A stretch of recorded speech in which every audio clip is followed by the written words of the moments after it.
Day 2 of the work week, friends. We did it. Nicole Hernandez in for meteorologist Thomas Patrick this morning. And Nicole, this is that change in the weather forecast that you told us was coming today. Yesterday was pretty nice, but now we're really starting to feel like fall. Oh yeah, definitely. Incredibly different. The temperature difference is going to be from yesterday afternoon to this afternoon, 20 degrees. Like a huge drop in temperatures, and it's raining, it's cloudy, all of it. Totally different today. You can see where that rain is moving through right now. Spokane, Coeur d'Alene, and a little bit of a break from that north of Sandpoint now. Deer Park area getting some rain as well, likely.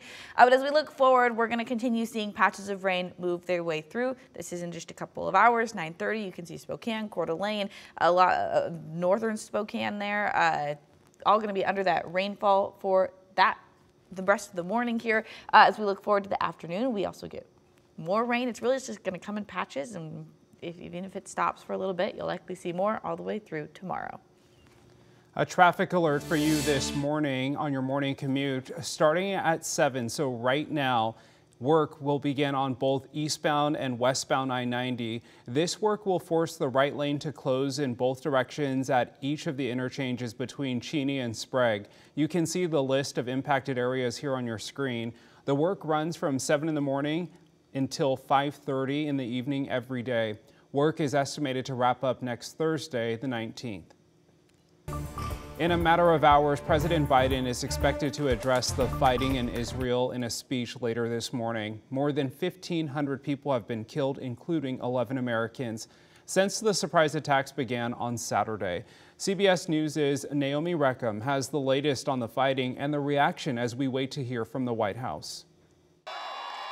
Overnight, landmarks lit up around the world, from the Eiffel Tower in Paris to London's Parliament building to the White House in Washington, all glowing blue and white in solidarity with Israel. President Biden and the leaders of France, Germany, Italy, and the United Kingdom released a joint statement pledging support to the Jewish state and condemning Hamas. Israeli rocket blasts shook Gaza this morning after Prime Minister Benjamin Netanyahu declared war in retaliation for the deadly Hamas attacks that began over the weekend. The forces of civilization must support Israel in defeating Hamas. Hundreds of people on both sides have been killed. Hamas also claims to have taken dozens of Israelis hostage, including an 85-year-old grandmother seen here. I'm sure she's very scared. Hamas has threatened to execute hostages if Israel strikes Palestinian civilians. As fighting also intensifies near the country's shared border with Lebanon, Israel says one of its deputy military commanders was killed. Back in the U.S., tempers flared as pro-Israel and some pro-Palestinian protests broke out in several cities yesterday. No one look at us. No one cared about us. There's nothing we can do other than go to war and hope for the best. The White House says military assistance is already on its way to Israel, though there are no plans to put U.S. boots on the ground. Naomi Reckham, CBS News. The station in Israel is not lost on people living right here in Spokane. People in the Jewish community say they've been in mourning since the attacks began. KREM 2 spoke to a rabbi, Dr. Elizabeth Goldstein, a Jewish chaplain at Gonzaga. She says conflict in the Middle East isn't new. The conflict between Hamas and Israel dates back decades. She says Hamas does not represent the views of all Palestinians and that the unnecessary terror leads to more pain than progress. None of this is going to bring anybody closer to a peace. It's only going to just create more war and more sadness. And there's just going to be a lot of loss of Jewish and Arab life because of this. And it's just tragic. Rabbi Goldstein says the attack came at a time when Jewish holy days were coming to an end. She says what should have been a weekend of celebration quickly turned into a weekend of mourning. This morning, KREM 2 has learned that a graduate of the University of Washington has been killed in the war. Hayim Katzman was a PhD graduate of the UW International Studies program. He was murdered in his home by Hamas gunmen on Saturday. Dr. Katzman was an award-winning scholar whose studies focused on Israel and Palestine. It's a terrible irony. It's very sad because he was a person who wanted and was sympathetic to both sides. His family now waiting for the fighting to calm down so they can retrieve his body and hold a funeral to lay him to rest. New in the last 12 hours, the Spokane City Council unanimously passed a resolution last night supporting Israel's right to exist and defend itself and condemn the violent acts of Hamas. Councilmember Jonathan Bingle sponsored the resolution.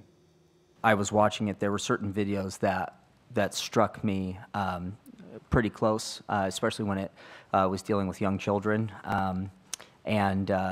For me, there were community members that I spoke to that asked us if we would make a statement on this, and so I wrote this statement this weekend to give a voice to those folks. Analysts say the war between Israel and Hamas could impact oil supply from the Middle East if it escalates further. Oil prices jumped more than 4% yesterday. Experts say that higher oil prices could steepen inflation, forcing additional rate hikes. Things could get even worse if Hamas's historical ally, Iran, enters the conflict. A potential slowdown in Iranian exports would further drive up gas prices because of a tighter supply. As we mentioned, President Biden is expected to give remarks on the conflict in Israel later this morning at 10 a.m. our time. KREM 2 will bring you a special report at 10 a.m. on KREM 2. That is the CBS affiliate here. Be sure to download the KREM 2 app. We will send you a push alert letting you know when it happens. Well, the sun is officially up now. It rose at 7 o'clock this morning. But take a look. You can see, look over Coeur d'Alene, very cloudy. Not quite raining anymore. It was raining earlier this morning, and it's just kind of going to be what today looks like for most of us. Getting some rain, getting a little bit of a break, getting some rain, getting a little bit of a break, and then more rain coming back. Right now we're at 53 degrees here in Spokane. That temperature has been dropping throughout the morning. We started this morning at 57. Now we're down to that 53 point. Across the region, 50s. Some of us actually warmer than we were yesterday at this point. Sandpoint particularly was in the 40s yesterday. But as we look forward, we're not warming up. That's the difference. We're sticking in the mid-50s today.